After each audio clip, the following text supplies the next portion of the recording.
Hello everyone, welcome to GATE academy. मैं हूं गोपाल शर्मा और मैं आपको पढ़ा रहा हूं स्ट्रेंथ ऑफ मटेरियल। तो डियर स्टूडेंट्स, हम लोगों ने प्रीवियस लेक्चर में जो है हमारा कॉम्प्लेक्स स्ट्रेस एंड स्ट्रेन का जो चैप्टर नंबर 2 है वो स्टार्ट किया है, ठीक है, जिसमें मैंने आप लोगों को कॉम्प्लेक्स स्ट्रेस क्या होता है, ये कंडीशन क्या चीज है, इसके बारे में बताया। थोड़ा सा हम लोगों ने स्ट्रेस टेंसर के बारे में डिस्कशन किया। देन उसके बाद state of stress and stress transformation वगैरह के जो इक्वेशन है, प्रिंसिपल प्लेन क्या होता है, प्रिंसिपल स्ट्रेसेस एक्सेट्रा के पर जो है एनालिटिकल मेथड के फॉर्म में हम लोगों ने डिस्कशन किया। नाउ आज हम लोग ग्राफिकल मेथड जो है कॉम्प्लेक्स स्ट्रेसेस को एनालाइज करने का, दैट इज मोहर्स सर्कल, उसको आज हम लोग देखने वाले। ठीक है, तो चलिए आज का लेक्चर स्टार्ट करते हैं हम लोग। ओके, सो मोहर सर्कल जो है हमारा एक ग्राफिकल अप्रोच है। ठीक है, ग्राफिकल अप्रोच है और एग्जाम पॉइंट ऑफ व्यू से अगर बात करें तो बहुत ही इंपॉर्टेंट है। ठीक है, सो मोहर सर्कल कैसे बनाया जाता है इसको समझते हैं। ठीक है, मोहर सर्कल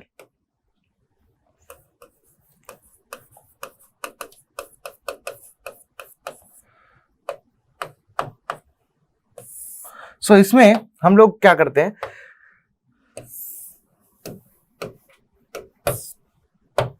जो हमारा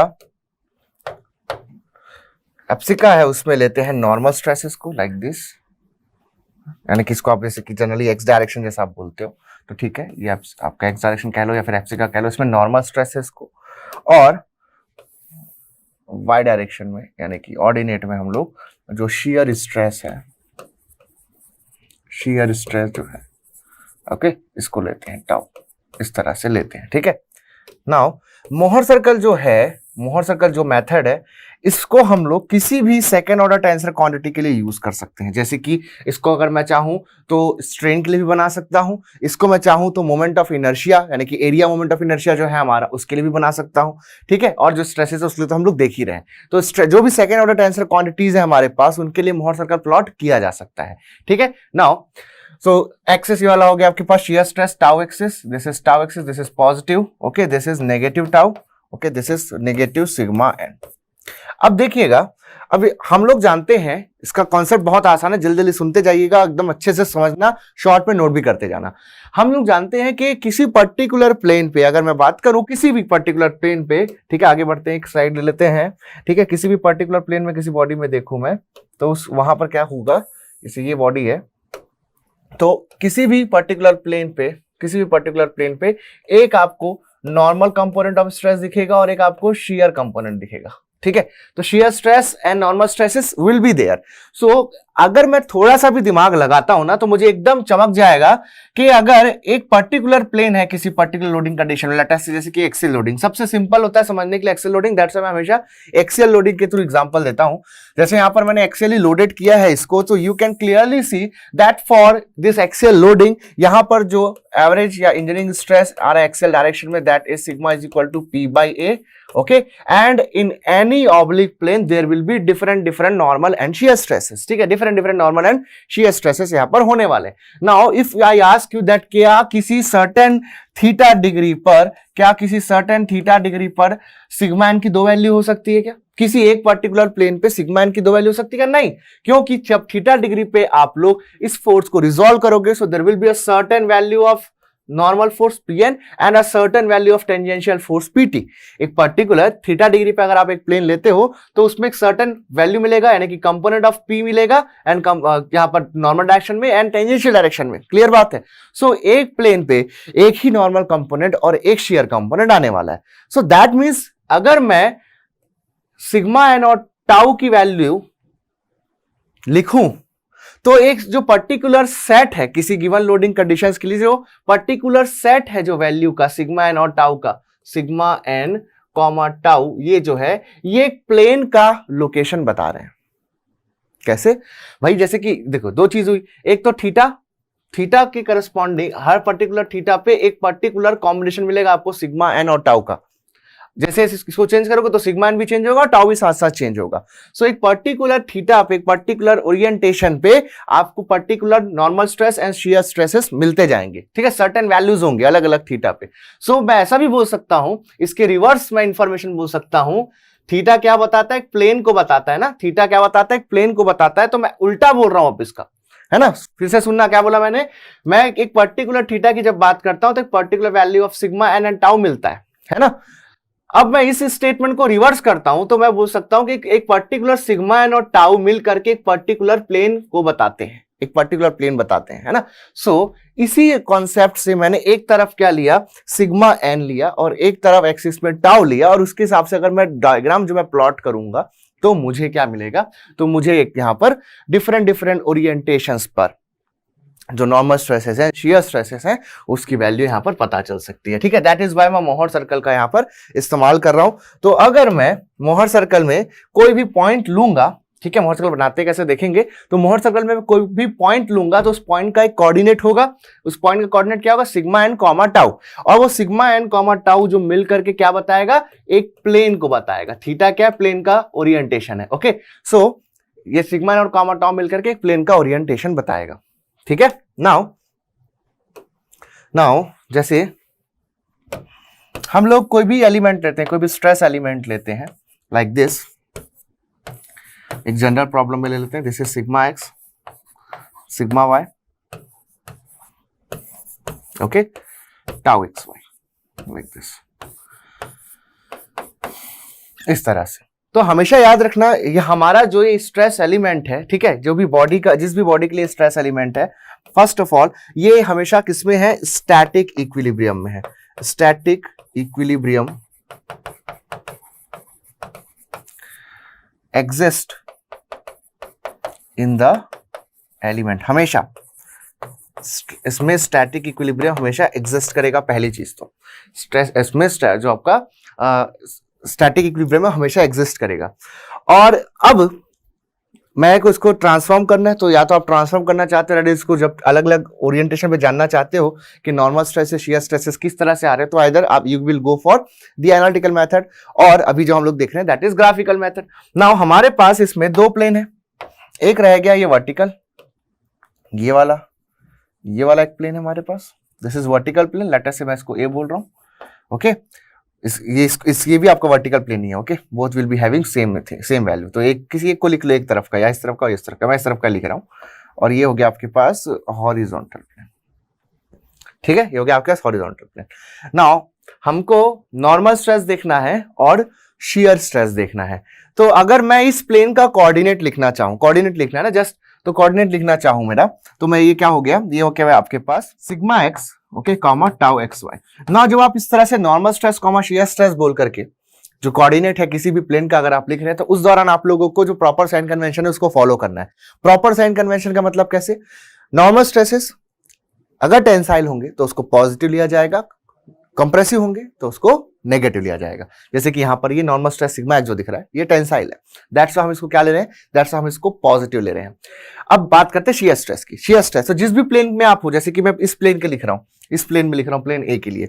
सो प्लेन ए के लिए मैं लिख रहा हूं, तो आप देख सकते हैं कि वर्टिकल प्लेन के जब मैं लिख रहा हूं तो वर्टिकल प्लेन्स में देखोगे आप लोग जो शियर स्ट्रेसेस हैं they are causing clockwise sense of rotation. तो जब भी शियर स्ट्रेस आपके किसी भी प्लेन में clockwise sense of rotation form करेगा तो उसको मैं क्या लूंगा, पॉजिटिव लूंगा, और जिस प्लेन में anti clockwise sense of rotation cause करेगा तो उसको क्या लूंगा, मैं उसको नेगेटिव लूंगा, उस शियर स्ट्रेस को नेगेटिव लूंगा। तो जैसे कि आप यहां पर देखेंगे हॉरिजॉन्टल प्लेन, इसको बी बोला मैं जैसे, तो बी प्लेन के लिए आप देख रहे हैं normal stress sigma Y positive लूंगा क्योंकि टेंसाइल है, ठीक है, और कॉमा शियर स्ट्रेस, तो शियर स्ट्रेस लिखूंगा मैं यहां पर minus tau Y X, tau Y X, ये वाई फेस है ना, this is Y face, this is Y face, ठीक है, this is Y face and this is X face, this is X face. X face में Y direction में tau x Y x, और ये आपका Y face में x direction में tau Y x. हालांकि दोनों का मैग्नीट्यूड बराबर होगा तो कोई फर्क नहीं है, ठीक है, दोनों का मैग्नीट्यूड क्या है, बराबर है,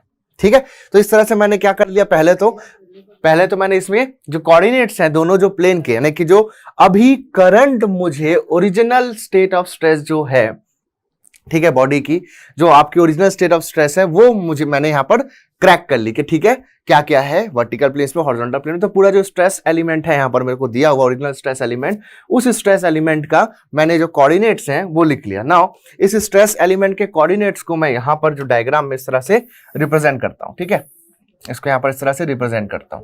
फिलहाल के लिए ये मान लेते हैं कि दोनों जो है टेंसाइल जो थे उसमें सिग्मा एक्स जो है वो बड़ा है, सिग्मा वाई जो है वो छोटा है। तो उस कंडीशन में देखेंगे, सो पॉइंट ए जो हो गया, प्लेन ए जो हो गया उसको वो यहाँ पर एक पॉइंट बनेगा, ठीक है, प्लेन ए जो यहाँ पर एक पॉइंट बनेगा लाइक दिस, ओके। तो ये जो पॉइंट है इसका कोऑर्डिनेट क्या है, sigma x comma tau x Y, ऐसा बोला, ठीक है, पॉजिटिव।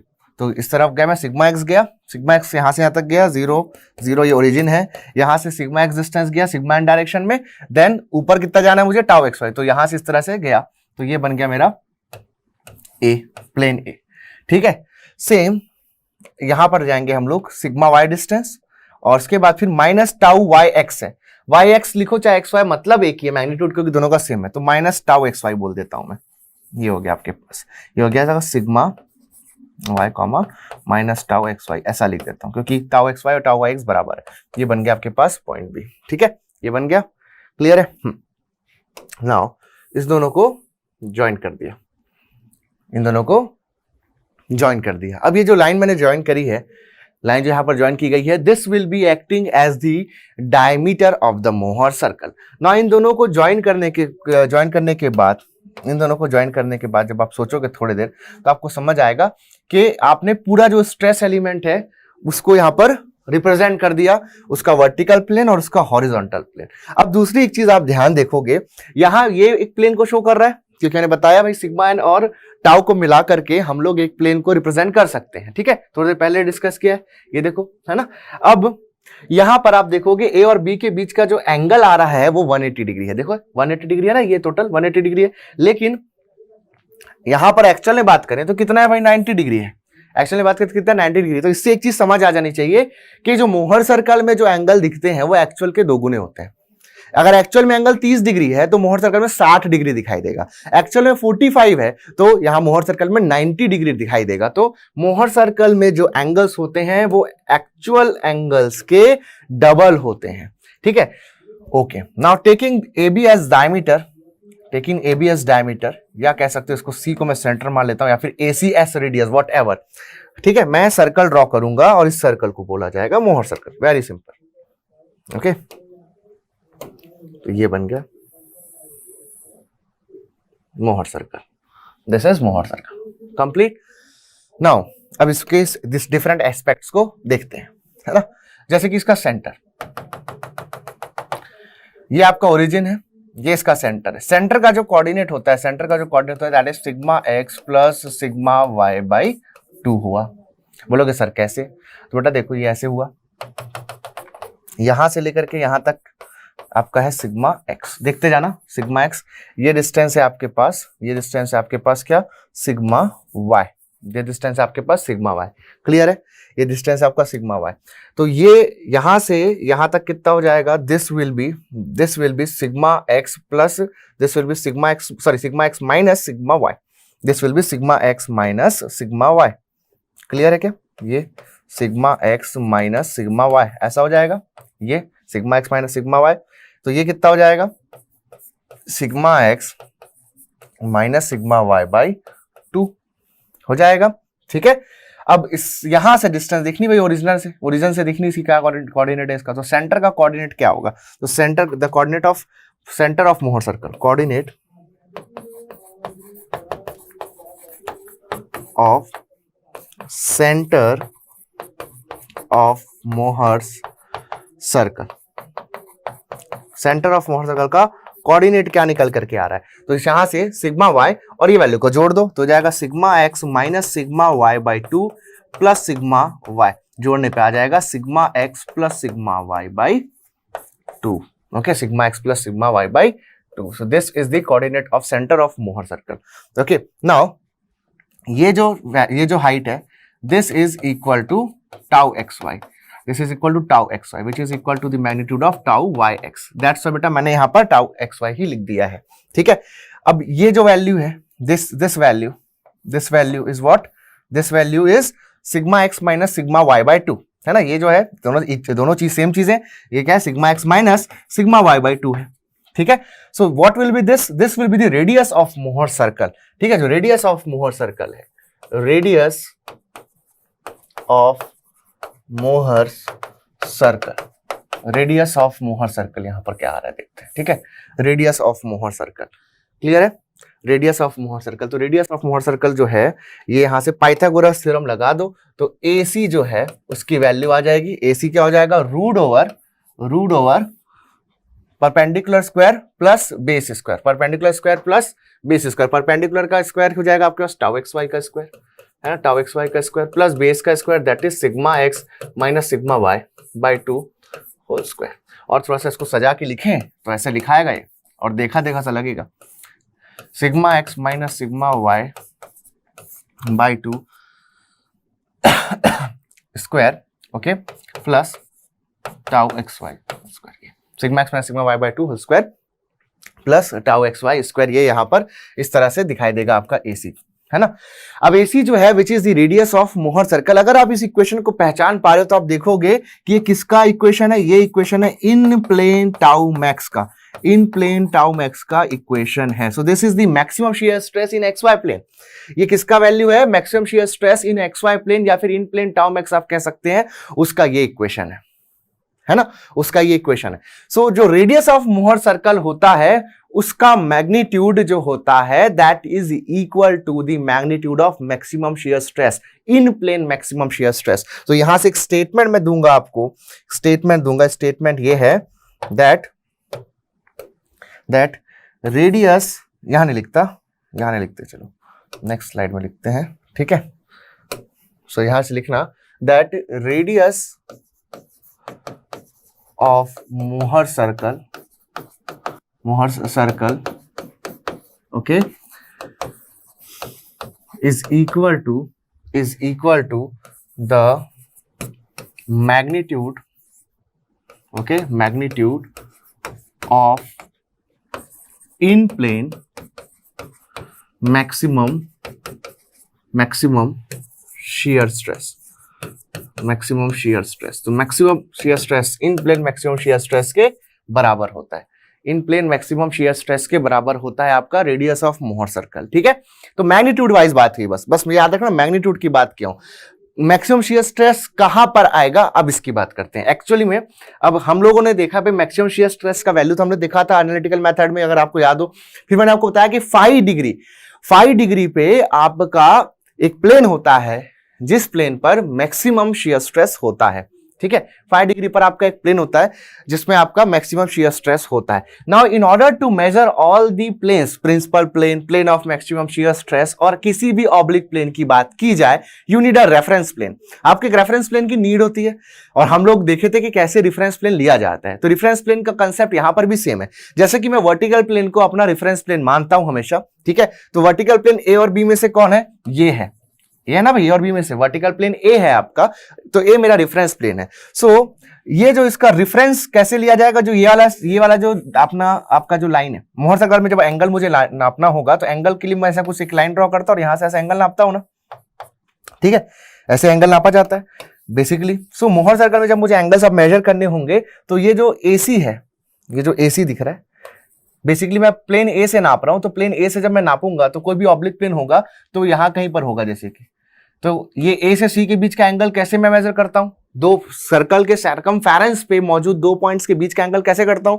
इस पॉइंट को, जैसे कि सपोज कोई पॉइंट D है, तो इस पॉइंट को I will join from this centre, इस तरह से मैं इसको सेंटर से ज्वाइन करूंगा, और A को भी इस तरह से सेंटर से ज्वाइन करूंगा अगर मुझे A और D का बीच का एंगल चाहिए, और उनके बीच का जो एंगल है उसको मेजर कर लूंगा। यही बेसिक तरीका है और यही तरीका फॉलो होगा, यही तरीका जो है वो फॉलो होगा, ठीक है। सो A मेरा रेफरेंस प्लेन है, तो A के रिस्पेक्ट में ही जो भी एंगल मुझे चाहिए वो मेजर किए जाएंगे। तो जैसे कि अभी मैंने मैक्सिमम शियर स्ट्रेस की तो बात कर दी है, मैक्सिमम शियर स्ट्रेस का मैग्नीट्यूड आ चुका है हमारे पास, इतना होता है। अब मैक्सिमम शियर स्ट्रेस किस प्लेन पर होगा, तो मैंने बताया यहां पर जितना पॉइंट है सर्कमफेरेंस में इनफाइनाइट नंबर ऑफ पॉइंट और एक्चुअल में भी infinite number of point planes होंगे आपकी बॉडी में, ठीक है। सो हर एक पॉइंट एक प्लेन को शो कर रहा है। तो ना ये वाले प्लेन को देखो, इस मोहर सर्कल का हाईएस्ट पॉइंट कौन सा होगा, इस मोहर सर्कल का जो हाईएस्ट पॉइंट होगा उसमें उसका जो टाउ कोऑर्डिनेट होगा that is equal to the maximum shear stress. नहीं आएगा समझ, देखना फिर से, जैसे कि यहां पर मैं ड्रॉ कर दिया इस तरह से एक लाइन, तो ये वाला जो पॉइंट है ना मोहर सर्कल का सबसे टॉप वाला पॉइंट और सबसे बॉटम वाला point, both point is having same magnitude, direction opposite है, इधर पॉजिटिव इधर नेगेटिव, दोनों का मैग्नीट्यूड सेम है। तो मोहर सर्कल का जो टॉप मोस्ट पॉइंट होता है उसका करस्पॉन्डिंग जो टाउ कोऑर्डिनेट है, इस टॉप मोस्ट पॉइंट का जो करस्पॉन्डिंग टाउ कोऑर्डिनेट है दैट इज टाउ मैक्स, ये पॉजिटिव में, और सेम इधर से जाओगे तो ये नेगेटिव में, क्योंकि हम जानते हैं कॉम्प्लीमेंट्री शियर स्ट्रेस का कंसेप्ट, एक प्लेन पे अगर आपका क्लॉकवाइज स्ट्रेस लग रहा हो, शियर स्ट्रेस लग रहा हो, तो दूसरे प्लेन पे यानी कि जो 90 डिग्री पे जो म्यूचुअली परपेंडिकुलर दूसरा प्लेन है उस पे कॉम्प्लीमेंट्री शियर स्ट्रेस आ रहा होता है। तो ये देखो, ये वाला जो प्लेन है देखो, इस पे आ रहा है minus of tau max, minus of tau max. अब देखो दोनों के बीच का एंगल देखो, दोनों के बीच का एंगल यहां कितना दिख रहा है मोहर सर्कल में, 180 दिख रहा है ना। देखो ये और ये वाला जो पॉइंट है और ये वाला जो पॉइंट है, all the points, these two points are having the maximum magnitude of tau max. ठीक है, हाईएस्ट पॉइंट है ये मोहर सर्कल का, और ये जो लोएस्ट पॉइंट, ये लोएस्ट पॉइंट दिख रहा है मोहर सर्कल का। Both are having equal but opposite values, है ना, एक पॉजिटिव और एक नेगेटिव। तो ये जो मोहर सर्कल का हाईएस्ट पॉइंट होता है दैट रिप्रेजेंट्स टाउ मैक्स, और इन दोनों पॉइंट्स के बीच का एंगल अगर आप देखेंगे बेटा तो कितना दिख रहा है, ये एंगल कितना है, 180 है। और मैंने क्या बोला अभी थोड़ी देर पहले कि मोहर सर्कल में जो एंगल्स दिखते हैं वो एक्चुअल एंगल के 2 गुने होते हैं। तो यहां पर अगर 180 दिख रहा है तो एक्चुअल में कितना होगा, 90 होगा। और मैंने बोला है कि दो म्यूचुअली परपेंडिकुलर प्लेन्स के बीच हम लोग देखेंगे मैक्सिमम शियर स्ट्रेस, तो टाउ मैक्स एक प्लेन पे मिल रहा है तो इसके म्यूचुअली परपेंडिकुलर दूसरा प्लेन होगा, उस पे भी टाउ मैक्स ही आ रहा होगा। एक में अगर क्लॉकवाइज है तो दूसरे में एंटी क्लॉकवाइज, यानी कि दोनों में डायरेक्शंस ऑफ शियर स्ट्रेसेस जो है वो ऑपोजिट होंगे। तो direction of shear stress opposite, जैसे इस प्लेन पे बात करूं तो पॉजिटिव मिल रहा है, पॉजिटिव मतलब क्लॉकवाइज, पॉजिटिव मतलब क्लॉकवाइज। तो इधर क्या मिल रहा होगा दूसरे प्लेन पे, जो कि 90 डिग्री बाद जो प्लेन पड़ रहा है, इस प्लेन के 90 डिग्री बाद जो प्लेन पड़ रहा होगा एक्चुअल में, वहां पर कितना होगा, वहां पर टाउ मैक्स ही होगा लेकिन एंटी क्लॉकवाइज होगा। ठीक है, ये हो गया। तो ये जो भी प्लेन है, ये जो भी प्लेन है, इस प्लेन का जो एंगल है, ठीक है, एक नया मोहर सर्कल बना लेते हैं। ठीक है, एक नया मोहर सर्कल बना लेते हैं। सो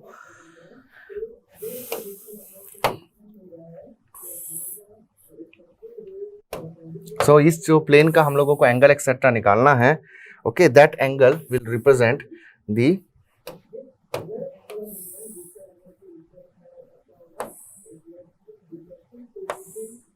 ये हो गया। नाउ ये जो प्लेन है, this plane is having the maximum shear stress.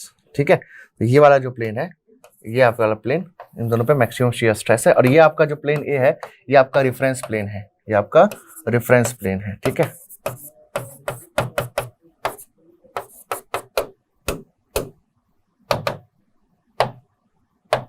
ठीक है। तो ये जो एंगल है इन दोनों के बीच का, ये जो एंगल है, देखो मैंने कैसे नापा, अभी ए से मैं जब नापा इस वाले प्लेन का एंगल, नाप देता हूं, ये ए है, ये बी है, ओके ओके, ये हो गया आपके पास सी, ओके, इसको दे दे, ये हो गया आपके पास डी। ठीक है, डी, और ये हो गया आपके पास ऐसा ई। नाम कुछ भी दे सकते हैं, किसी भी ऑर्डर में दे सकते हैं, उससे कोई फर्क नहीं पड़ेगा। तो यहां से देखिए आप, ए और डी के बीच का एंगल कितना होगा यहाँ पर 5, बट एक्चुअल का 2 गुना लिखना है तो 2π। ए और डी के बीच का एंगल कितना होगा, एक्चुअल में 5 होगा, क्योंकि डी क्या है, plane of maximum shear stress है। Plane of maximum shear stress को 5 से रिप्रेजेंट करना है ना, बट यहां पर एक्चुअल का 2 गुना लिखना है, तो ये जाएगा 2π। तो ये जो है डी एंड ई, ये क्या आपके पास plane of maximum shear stress है, plane of, okay, plane of maximum in plane बोलना। मैक्सिमम शियर स्ट्रेस जब मैं बोल रहा हूँ मोहर सर्कल के पर्सपेक्टिव में, समझ जाओ कि इन प्लेन की बात कर रहा हूँ अभी, in plane, okay, maximum in plane tau max. ठीक है, क्लियर, सेम ये भी, सेम टू सेम ये भी, ओके।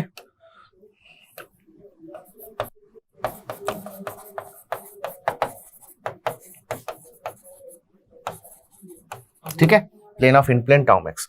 तो इसको मैं बोल दिया 2π, इसको बोला मैं 2π1, और सेकंड जो होगा ये वाला हुआ, ये वाला प्लेन का जो एंगल हुआ, ये हो गया आपका 2π2।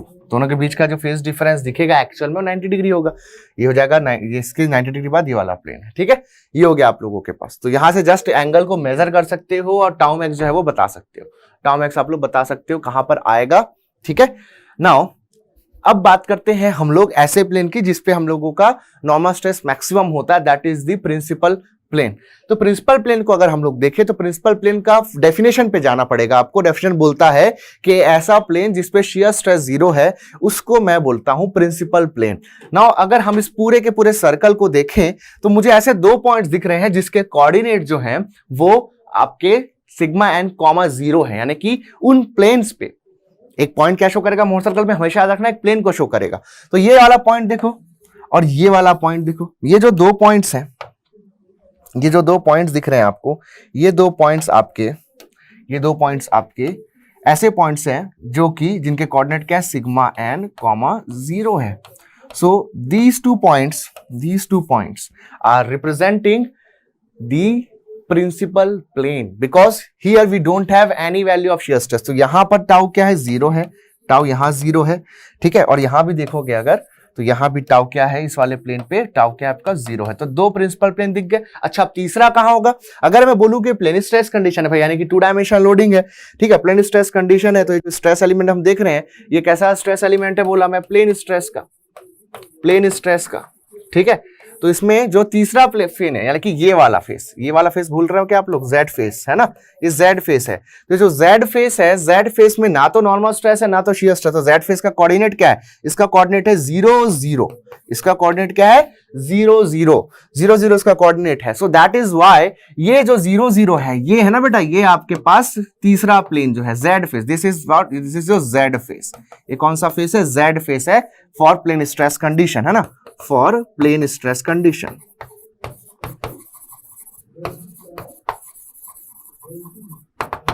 ठीक है, क्लियर. तो आपका तीसरा प्रिंसिपल स्ट्रेस यहां से आपको दिख गया. यहां पर भी आपका शियर स्ट्रेस टाउ क्या है, 0 है, और यहां पर नॉर्मल स्ट्रेस भी क्या है, 0 है. ठीक है, तो 3 प्रिंसिपल प्लेन्स और तीनों प्रिंसिपल स्ट्रेसेस की वैल्यू आपको यहां से दिख गई. ठीक है, तीनों प्रिंसिपल स्ट्रेस की जो वैल्यू है वो आपको यहां से दिख गई. क्लियर बात है. ओके, सो यहां से मैं एक स्टेटमेंट बोल सकता हूं that the intersection of Mohr circle with the normal stress axis, the intersection point of Mohr circle and the normal stress axis represents the principal plane. ये प्रिंसिपल प्लेन को शो करा. देखो, तो जहां भी Mohr circle normal stress axis को काटेगा वो प्रिंसिपल प्लेन होगा और उसके करस्पॉन्डिंग जो नॉर्मल स्ट्रेस होगा that will be principal stress. ठीक है, क्लियर बात है. तो इसको लिखते हैं. So the intersection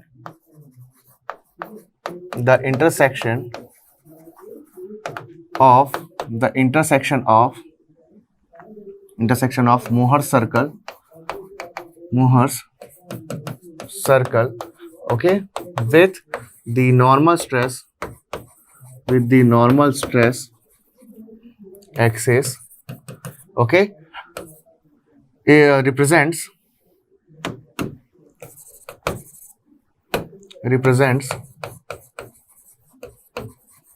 okay, principal plane, okay, principal plane, and the corresponding normal stresses are, and the corresponding normal stresses will be the principal stresses.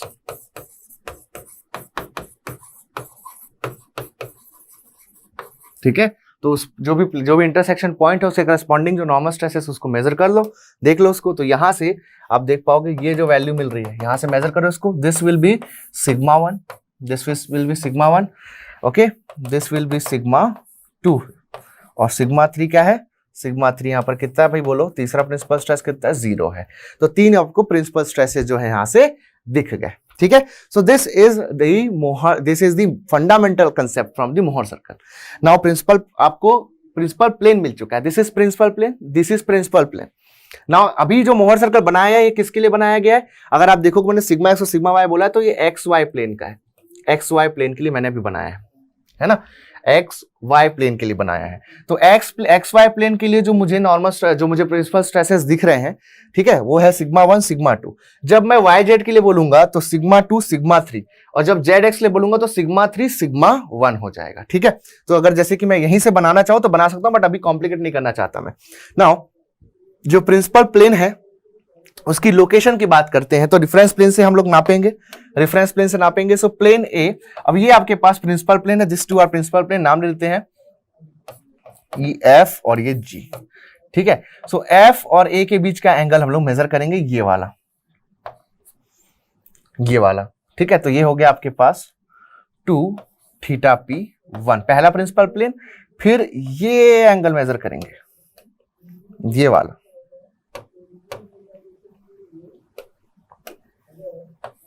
ये भी है, तो ये जाएगा 2 थीटा पी 2, ये हो गया।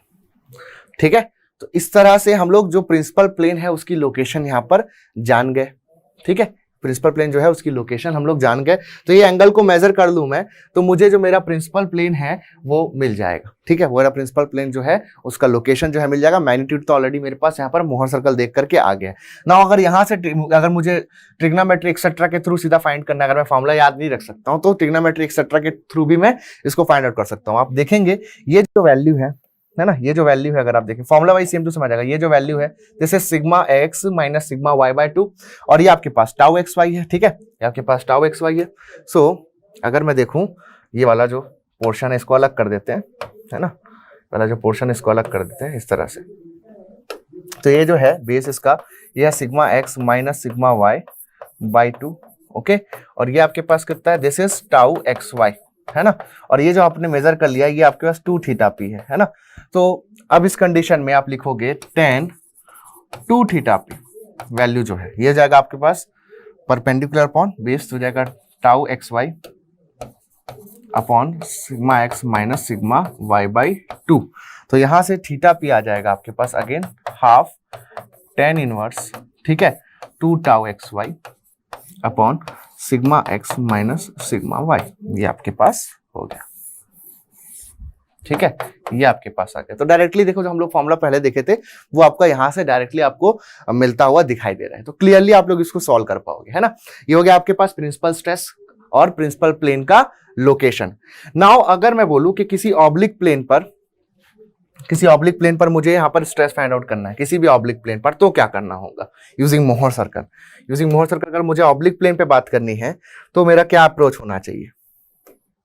ठीक है, तो एक इस तरह से स्ट्रेस एलिमेंट जो दे रखा है, ठीक है, sigma x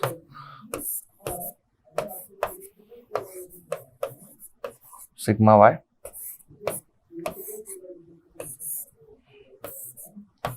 tau x y, इस तरह से। नाउ इसमें आप लोगों को कोई ऐसे एक ऑब्लिक प्लेन दे दिया लाइक दिस, इस तरह से। अब आपको इसमें स्ट्रेसेस फाइंड आउट करने हैं।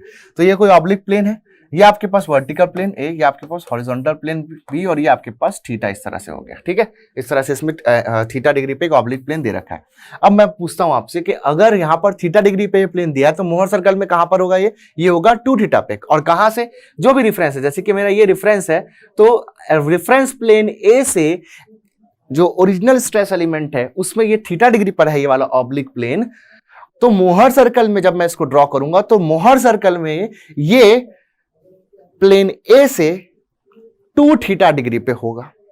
दूसरा पॉइंट ये, जब मोहर सर्कल में इस प्लेन को आपको रिप्रेजेंट करना होगा तो ये भी देखना होगा कि ये ए से यानी कि रिफरेंस प्लेन से क्लॉकवाइज है या एंटी क्लॉकवाइज है। तो आप अगर यहां देखेंगे तो ए से थीटा डिग्री क्लॉकवाइज में है ये, तो मैं जब मोहर सर्कल में इस पॉइंट को रिप्रेजेंट करूंगा तो यहां पर 2 थीटा डिग्री क्लॉकवाइज जाऊंगा मैं। ठीक है, इस तरह से। तो जैसे कि मैं मोहर सर्कल बनाया, जस्ट ओके, मोहर सर्कल बनाया इस तरह से, ये लो बना दिए भाई तुरंत। ठीक है, मोहर सर्कल बन गया। ओके, सिग्मा एन, ओके, सीधा है ना ये, हाँ नहीं है, ठीक है, सिग्मा एन, ठीक, ये हो गया। और इसके बाद आपके पास ये इसका जो डायगोनल है लाइक दिस, ऐसा मैंने अभी फिलहाल के लिए बनाया है ना, ये हो गया। तो ये हो गया आपके पास ए। नाउ मुझे इस ऑब्लिक प्लेन को यहां शो करना है, ठीक है, तो एक्चुअल यहाँ पर एंगल थीटा डिग्री है, कैसा है, क्लॉकवाइज है ना। देखो ए से ऐसा क्लॉकवाइज जा रहा है, ऐसा क्लॉकवाइज, तो ए से यहां पर भी क्लॉकवाइज जाऊंगा, यहां पर भी कैसे जाऊंगा, क्लॉकवाइज जाऊंगा ए के रिस्पेक्ट में। ठीक है, ए के रिस्पेक्ट में क्लॉकवाइज जाऊंगा, और कितना डिग्री जाऊंगा, 2 थीटा पी, 2 थीटा एंगल। सो यहां से ए से मैं 2 थीटा क्लॉकवाइज गया, देखो, तो मुझे ये वाला जो प्लेन है मिल गया। ठीक है, ये जो प्लेन है ये मिल गया। ठीक है, तो ये जाएगा ए बी सी, तो इसका नाम दे दिया मैं ऐसा डी फिलहाल के लिए, है ना।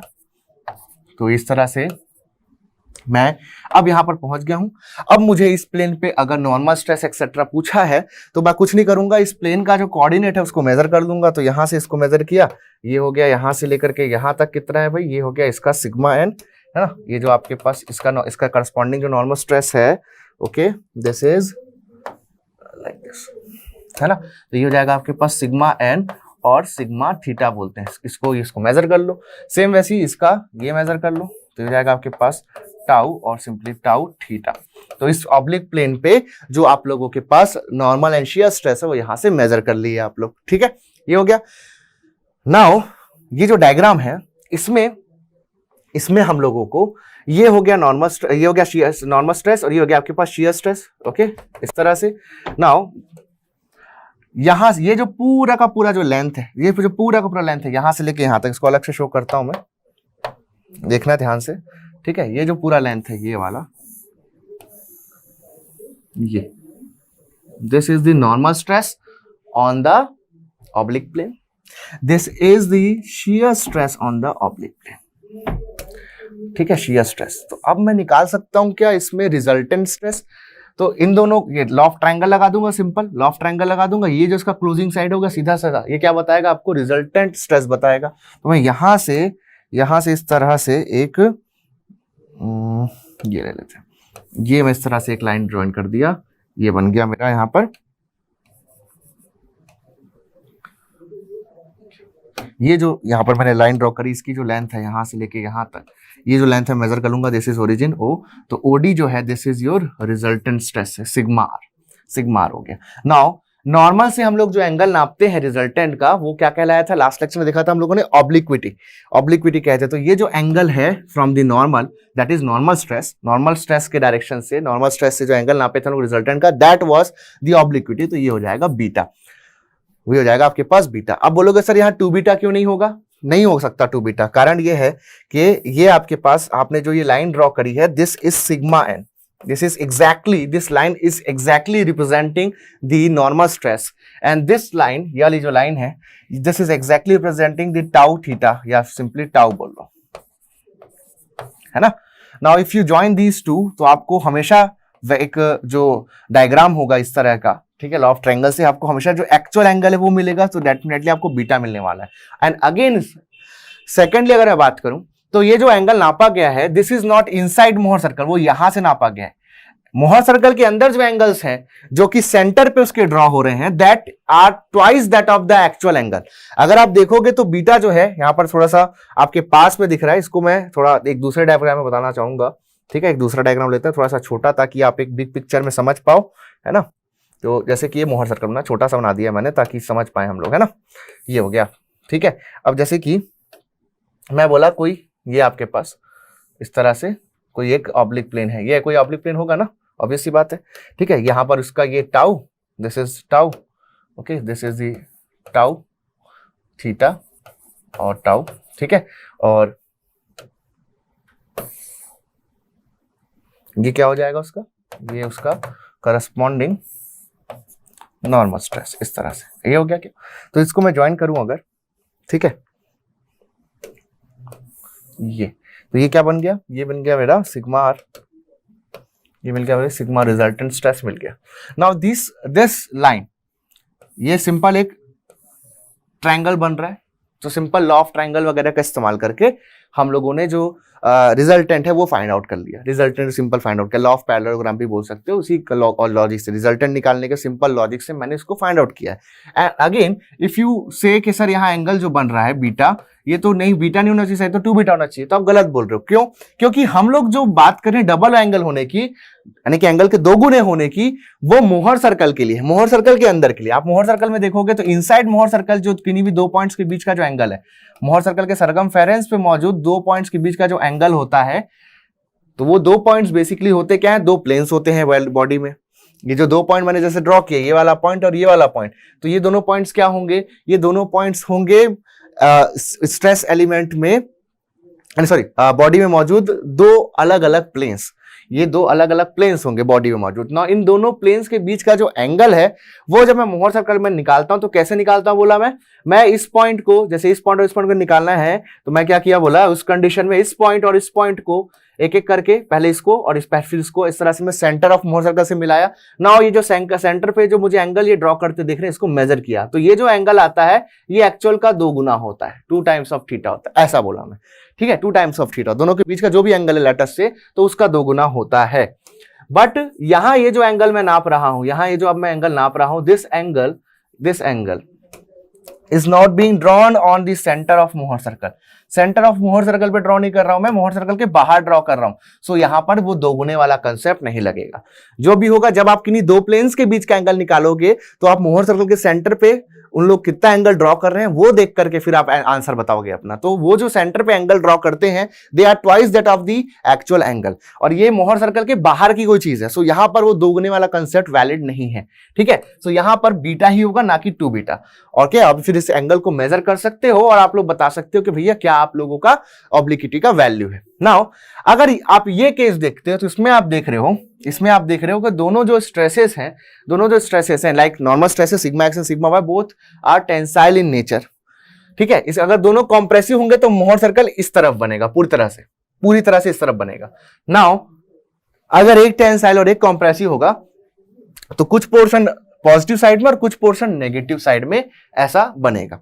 नाउ अगर मैं यहां से एक बात करूं कि अगर Mohr circle completely one side बन रहा है, वन साइडेड, चाहे तो राइट साइड में चाहे तो लेफ्ट साइड में, तो मैं देखो इस डायग्राम में एक चीज कर सकता हूं, ठीक है। इस डायग्राम में एक चीज कर सकता हूं, ओके, ठीक है।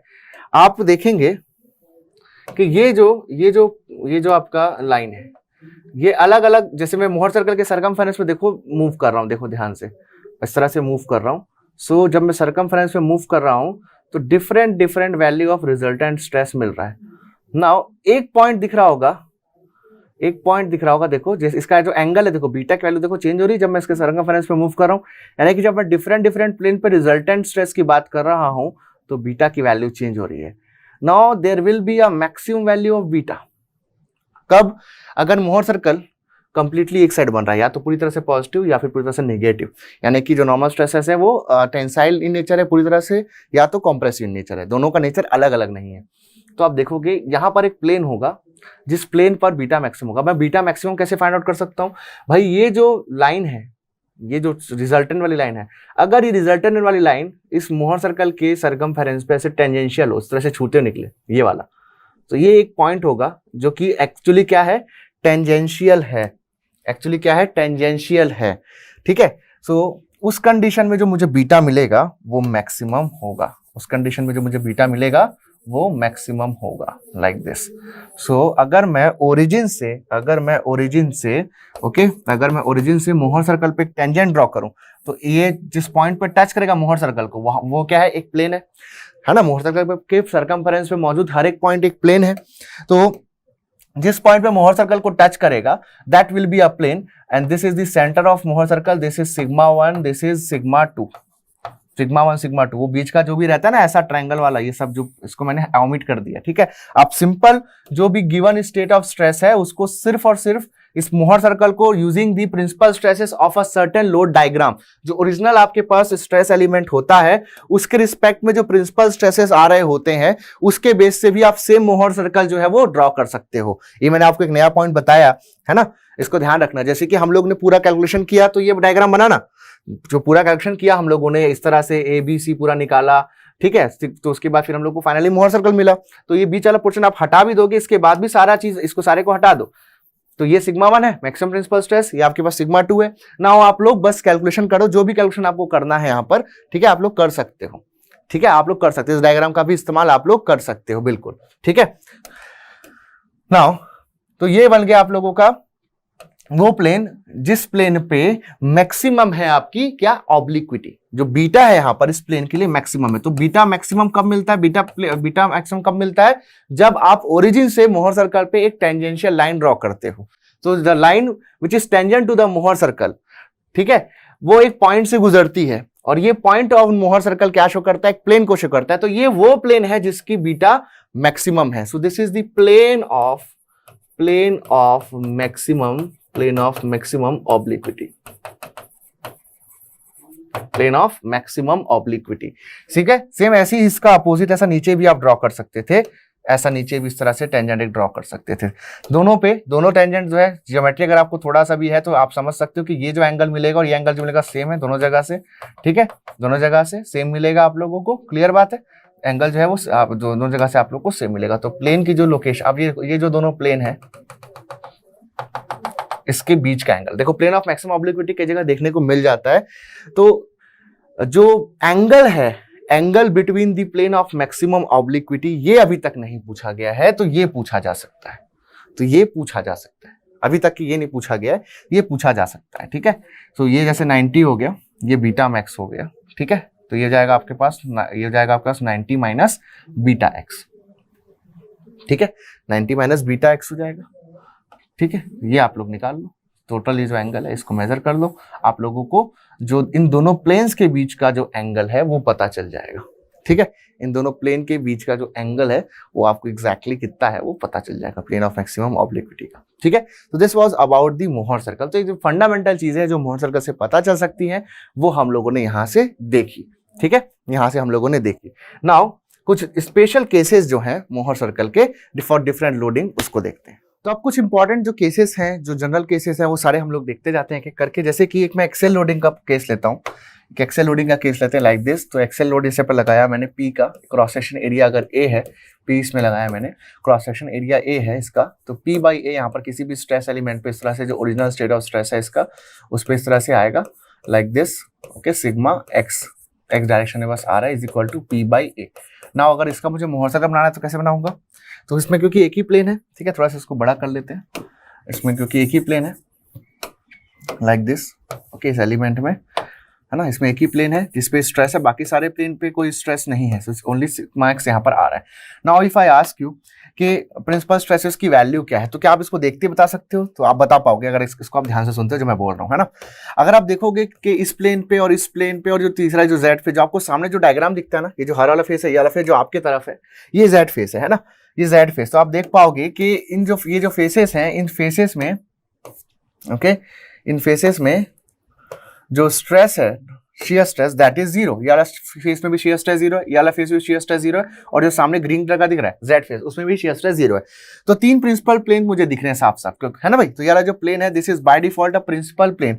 सो सिग्मा एक्स जो है, sigma x this is sigma 1, that is principal stress by default. क्यों भाई? क्योंकि ये ऐसे, ये जो नॉर्मल स्ट्रेस है, this is the normal stress on such plane at which the shear stress is zero। तो ये जो नॉर्मल स्ट्रेस है बाय डिफॉल्ट वो एक प्रिंसिपल प्लेन का ही नॉर्मल स्ट्रेस है। तो ये इसमें प्रिंसिपल प्लेन, ये एक प्रिंसिपल प्लेन हो गया, ये एक प्रिंसिपल प्लेन हो गया।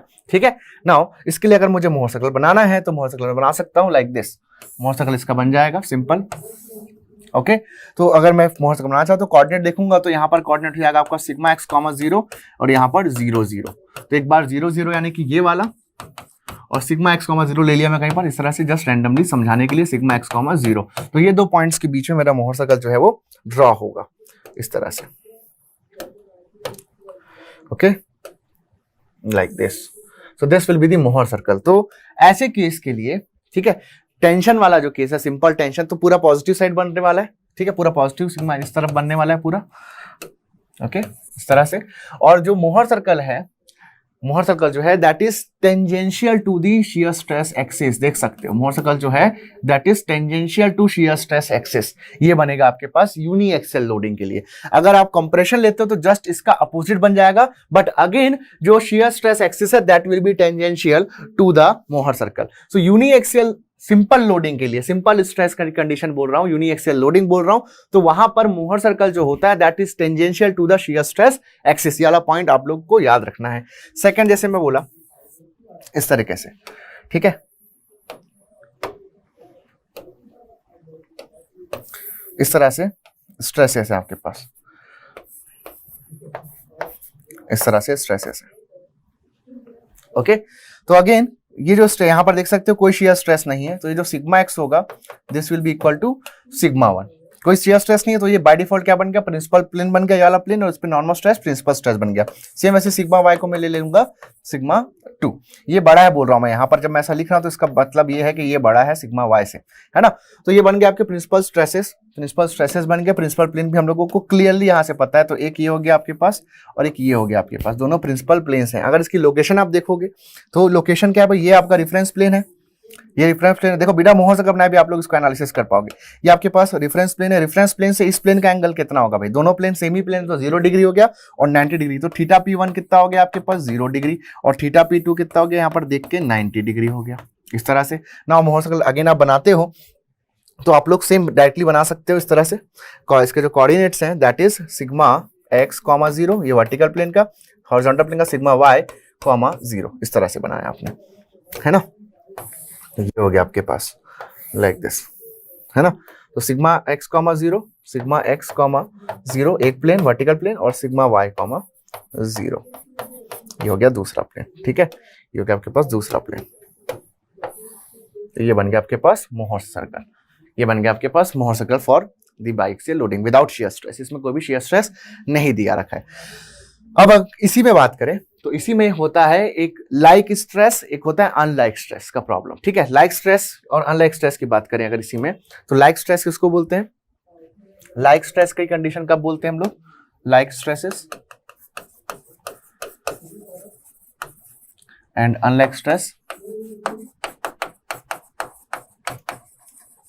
ठीक है। लाइक स्ट्रेस या अनलाइक स्ट्रेस कब बोलते हैं हम लोग, लाइक स्ट्रेस तब बोलते हैं जब जो स्ट्रेस एलिमेंट है उसमें जो नॉर्मल स्ट्रेस दे रखे हैं हमको, ठीक है, इस तरह से जैसे नॉर्मल स्ट्रेस दे रखे हैं बोलूं मैं, तो ये नॉर्मल स्ट्रेस का जो नेचर है वो सेम हो, जैसे कि सिग्मा एक्स भी पॉजिटिव हो यानी कि टेंसाइल हो, सिग्मा वाई भी टेंसाइल हो। अगर बोथ टेंसाइल हो या बोथ कंप्रेसिव हो, जैसे कि यहाँ बोथ अगर कंप्रेसिव ले लूं मैं, बोथ कंप्रेसिव, तो इस तरह से कंप्रेशन आ रहा है दोनों में, so both the stresses sigma x and sigma y both are compressive, तो इसको बोल दिया मैं लाइक स्ट्रेस, बिकॉज दोनों का जो नेचर है वो सेम होगा, तो ये लाइक स्ट्रेस का कंडीशन हो गया, लाइक स्ट्रेसेस।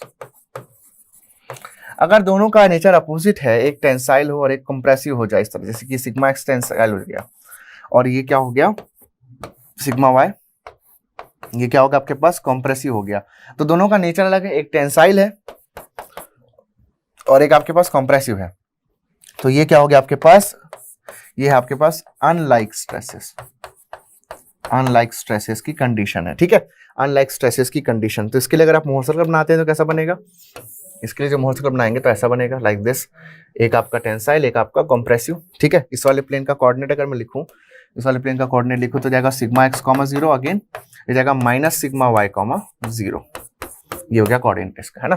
तो माइनस सिग्मा वाई, 0 यहाँ रिप्रेजेंट कर दिया मैं, ठीक है, और ये जाएगा माइनस, सॉरी ये सिग्मा एक्स, 0,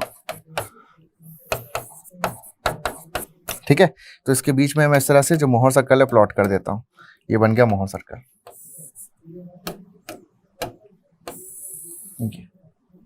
ये बन गया आपके पास मोहर सर्कल, ठीक है। So this will B for equal and unlike stresses. Next देख लेते हैं हम लोग, जैसे इसी केस में जो लाइक स्ट्रेसेस के केस में हम लोग बोले कि इक्वल एंड लाइक स्ट्रेसेस होंगे, अगर इक्वल एंड लाइक स्ट्रेसेस हो, इक्वल एंड लाइक स्ट्रेसेस हो, इक्वल एंड लाइक स्ट्रेसेस हो, ठीक है, इक्वल एंड लाइक स्ट्रेसेस हो, तो उस कंडीशन में क्या होगा, इक्वल एंड लाइक स्ट्रेसेस ये वाला, तो यहां पर इस तरफ भी सिग्मा आ गया, इस तरफ भी सिग्मा आ गया, ठीक है, ये वाला केस हो गया sigma sigma, equal and like stresses, ठीक है, टेंसाइल में सभी, और इसमें सेम यही इक्वल एंड लाइक की सिचुएशन में कंप्रेशन में ले लिया इस तरह से, इस तरह से। तो ये जो आपका लोडिंग है ये हो गया लेट अस से आपके पास x direction, this is x direction, okay, this is y direction, okay, this is y direction, ठीक है। तो एक्स वाई डायरेक्शन इस तरह से मैंने ले लिया है अगर, तो ये कौन सा प्लेन हो गया, एक्स वाई प्लेन में। सो अगर इस पर्टिकुलर प्लेन ऑफ लोडिंग के लिए अगर आप लोग मोहर सर्कल बनाते हो तो मोहर सर्कल एक पॉइंट दिखाई देगा, ठीक है, क्योंकि आप देखोगे ये वाला जो प्लेन है the vertical plane which has zero shear stress, that means it is a principal plane. Same in horizontal plane you will see that there is no shear stress, so horizontal plane is also a principal plane. So both these stresses are having equal magnitude and both these stresses are principal stresses, ठीक है। तो दोनों principal stress जो हो गए यहाँ पर इनका मैग्नीट्यूड सेम हो गया, और यहाँ पर जो z फेज में आपके पास प्रिंसिपल स्ट्रेस है इसका मैग्नीट्यूड कितना हो गया आपके पास 0 हो गया, सिग्मा यहाँ पर जो है थर्ड वैल्यू जो हो गया आपका 0, तो ये हो जाएगा जैसे कि सिग्मा 1 ये हो गया आपके पास सिग्मा 2 और सिग्मा 3 हो गया आपके पास 0। नाउ आप यहाँ पर मोहर सर्कल प्लॉट करते हो, if you plot the Mohr circle like this, if you plot Mohr circle like this, तो क्या बोलेगा सिग्मा 1, सिग्मा 2, यानी कि सिग्मा x सिग्मा y बोल दिए तो दोनों यहीं पर मिल गया, तो बोलोगे Mohr circle as a point यहां पर आपको दिखेगा but for x y plane. But overall अगर इस बॉडी की बात करोगे पूरा 3D में अगर इसको आप देखते हो तो आपको दिखेगा कि यहां पर एक सिग्मा 1 आ गया, ये यही सिग्मा 1 है, यही सिग्मा 2 भी है, बट सिग्मा 3 जो है, बट जो सिग्मा 3 है that is equal to 0, that is equal to 0।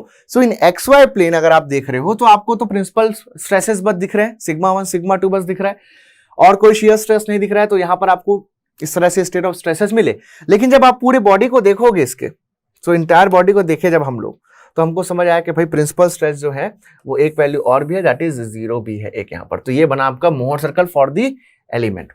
अब इसका क्या मतलब है, ये जब मैंने पूरे 3D को देखा तब बना, यानी कि तीनों प्रिंसिपल स्ट्रेस को जब मैंने ऑब्जर्व किया तब ये बना। अगर सिर्फ एक्स वाई को करोगे तो ये नहीं बनेगा, अगर आप सिर्फ एक्स वाई प्लेन को करोगे तो इसको हटा दो, ये वाला बस बनेगा। अगर पूरी बॉडी को देखोगे तो ये बनेगा। आई बात समझ में? सो यहां से एक चीज कंक्लूजन इंपॉर्टेंट रखने वाली बात यह है कि अगर ऐसा कंडीशन है बाईएक्सियल है, अगर बाईएक्सियल है यानी कि प्लेन स्ट्रेस कंडीशन है, that means you are considering the third value of stress on the z face, the stress on z face is being taken as 0. So in that case आप ऐसा कभी नहीं बोल पाओगे कि बॉडी का हर एक प्लेन प्रिंसिपल प्लेन है, because there is a plane which has zero shear stress, sorry zero normal stress। तो इस तरह से एक मोहर सर्कल बनाया जा सकता है, बशर्ते आप एक्स वाई प्लेन पे नहीं बना पा रहे हो, लेकिन आप वाई जेड प्लेन पे या जेड एक्स प्लेन पे आप देख सकते हो कि जब मोहर सर्कल प्लॉट हो रहा है। ये आपका सिग्मा 1 और सिग्मा 3 के बनाया, के बीच में बनाया आपने, तो आप बोल दिए कि जेड एक्स प्लेन के लिए बनाया। आपने सिग्मा 2 और सिग्मा 3 के बीच अगर बोलते हो कि मैंने ये मोहर सर्कल बनाया तो आपने वाई जेड प्लेन के लिए बनाया। तो बेसिकली आपके एक्स वाई प्लेन के अलावा बाकी जब आप प्लेन से ऑब्जर्व करते हो उस बॉडी को, तो आपको देखने को मिलता है कि यहां पर पूरी बॉडी में शियर स्ट्रेस 0 नहीं है। सो यहां पर आपके पास तीन प्रिंसिपल प्लेन आपको दिखाई दे रहे हैं, 1 2 एंड 3। ये तीन प्रिंसिपल प्लेन है, तीन प्रिंसिपल स्ट्रेस है, सिग्मा 1 इक्वल टू सिग्मा 2 है, जो भी इसका वैल्यू है लेट अस से सिग्मा, और सिग्मा 3 क्या है यहां पर 0 है। और ये टेंसाइल की कंडीशन है।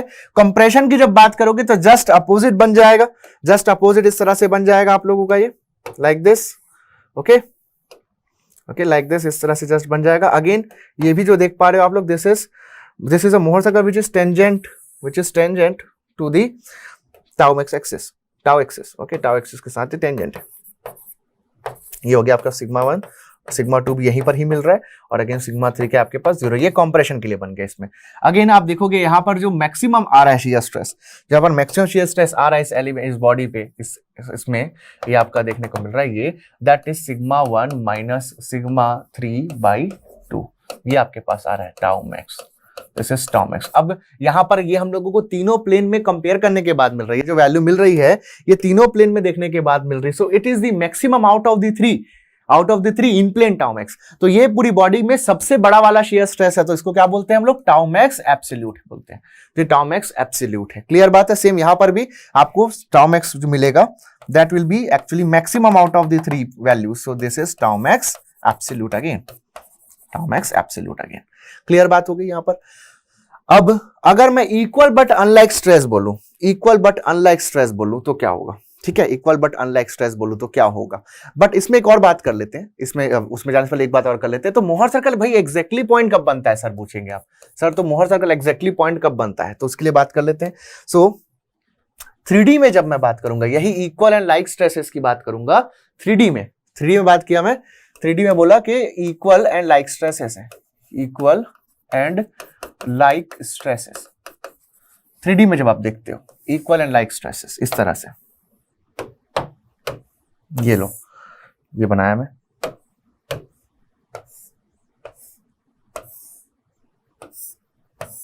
ये ठीक है।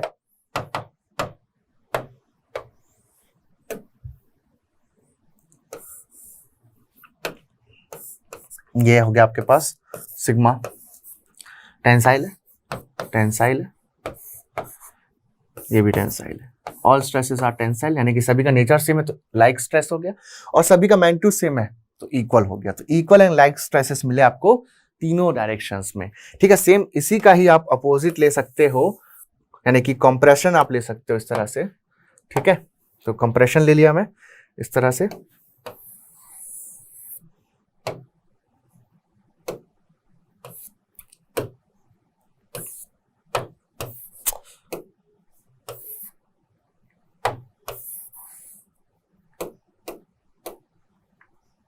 इसको फिर से ही बना लेते हैं, है ना। तो कंप्रेशन अगर मैं ले लिया इस तरह से एलिमेंट पे, तब भी वो इक्वलेंट लाइक स्ट्रेस है, इक्वल है, सभी का मैग्नीट्यूड बराबर है, सभी का नेचर भी सेम है ना। ये इस तरह से सिग्मा, ठीक है। तो ये आपका हो गया equal and like stresses, but ये कैसा है 3D पे। अब आप इस पे देखोगे तो सिग्मा 1, देखो तीनों प्लेन देखो आप, ये वाला ये वाला ये वाला, तीनों प्लेन देखो, तीनों प्लेन प्रिंसिपल प्लेन है, तीनों प्लेन प्रिंसिपल प्लेन है, और तीनों प्लेन पे जो स्ट्रेस है वो सेम भी है, ठीक है। तो तीनों प्लेन प्रिंसिपल प्लेन क्यों, क्योंकि शेयर स्ट्रेस कहीं नहीं दिख रहा है, तो sigma 1 equal to sigma 2 equal to sigma 3 हो गया, and this is equal to sigma, this is equal to sigma. यहां पर अगर आप देखोगे तो अगेन यहां पर sigma 1 equal to sigma 2 equal to sigma 3 मिल रहा है, that is equal to minus sigma, यानी कि सभी कंप्रेसिव है। सो इन दिस केस अगर आप इसका मोहर सर्कल बनाने जाते हो तो इन दिस केस सारे जो पॉइंट्स हैं वो कोइंसाइड कर जाएंगे, है ना। सभी प्लेन का अगर आप कोऑर्डिनेट देखते हो, अगर आप सभी प्लेन का कोऑर्डिनेट देखते हो तो इसका हो जाएगा सिग्मा कॉमा 0, इसका वाई वाले का भी सिग्मा कॉमा 0, जेड फेस का भी sigma comma 0। So all points will lie at a common point, all planes will lie at a common point in this diagram, sigma n, this is tau, ठीक है। तो सभी का sigma 1 sigma 2 sigma 3 सभी एक जगह आ गए। Now the Mohr circle is reduced to a point, एक पॉइंट बन गया, okay. So in this situation आप देखोगे, क्योंकि अब ये मोहर सर्कल क्या है, अब ये पॉइंट है बेसिकली, ये क्या हो गया, पॉइंट हो गया। So there is no shear stress. अब तो कहीं भी, अब सीधी सी बात, एक पॉइंट बन गया, तो इसको कई जगह ऐसा भी आप बोल सकते हो कि एक सर्कल है जिसका रेडियस 0 है, ऐसा भी बोला जा सकता है, बट ठीक है, ऐसा नहीं बोलता हूं मैं जनरली, ठीक है। लोग ऐसा बोलते हैं, स्टूडेंट्स ऐसा बोलते हैं। तो यहां पर आप देखोगे कि मोहर सर्कल एक पॉइंट बन गया, तो इसका क्या मतलब है, सब जगह स्ट्रेस एक जैसा है, सब जगह स्ट्रेस एक जैसा नहीं है, कितना है, सिग्मा, हर जगह हर डायरेक्शन में स्ट्रेस कितना है, सिग्मा ही है, और कोई दूसरा स्ट्रेस है ही नहीं। This is no shear stress in any plane, सिर्फ और सिर्फ एक ही स्ट्रेस है, normal stress, that is equal to sigma. It may be compressive, it may be tensile, ठीक है। ये टेंसाइल वाला मैंने डायग्राम बनाया, ये जो बनाया ये टेंसाइल के लिए, जो मोहर सर्कल में ये जो मैंने डायग्राम बनाया मोहर सर्कल का, ये टेंसाइल लोडिंग के लिए। तो हर जगह सिर्फ और सिर्फ नॉर्मल स्ट्रेस है sigma, there is no shear stress in any plane, in any plane there is no shear stress. Mohr circle is reduced to a point. अब कहीं भी शेयर स्ट्रेस है, कहां है मोहर सर्कल का, कोई दूसरा पॉइंट बताओ जहां पर ऐसा कुछ पॉइंट मिल रहा है क्या, नहीं मिल रहा है। So there is no shear stress in the entire element. तो सारे के सारे प्लेन क्या कहलाएंगे, इसमें कितने प्लेन होंगे, किसी भी बॉडी में कितने प्लेन लिए जा सकते हैं, इनफाइनाइट प्लेन लिए जा सकते हैं, और सारे प्लेन जो है they are stress free. That is why मैं बोल सकता हूं that the number of principal plane is equal to infinite. तो ये एक स्पेशल केस है, यहां पर जो नंबर ऑफ प्रिंसिपल प्लेन होता है, number of principal plane is equal to कितना होता है, इसमें इनफाइनाइट होता है, इनफाइनाइट, ठीक है, इनफाइनाइट प्रिंसिपल प्लेन्स होता है। तो इसमें बॉडी में कहीं भी शेयर स्ट्रेस नहीं है।